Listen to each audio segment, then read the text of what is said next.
আপনার তো কোনো কিছু পোষা বাকি থাকবে না তাহলে আর। না না এর নাম কি রাখেছেন? টিটু। শুনে নাম শুনে? আমার ডাক একটু করে বুঝাই কেবল হালকা।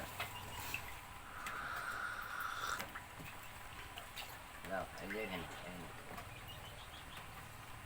এই যে দিয়েছি ওখানে। কি এলো কি এলো?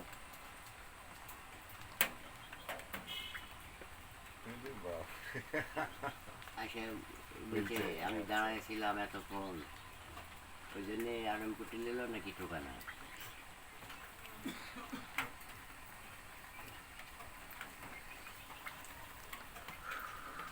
আসসালামু আলাইকুম। এখন ঘাড়ে ওঠার ধান্দা লেগেছে বুঝলেন। কোথায় পেলেন আগে?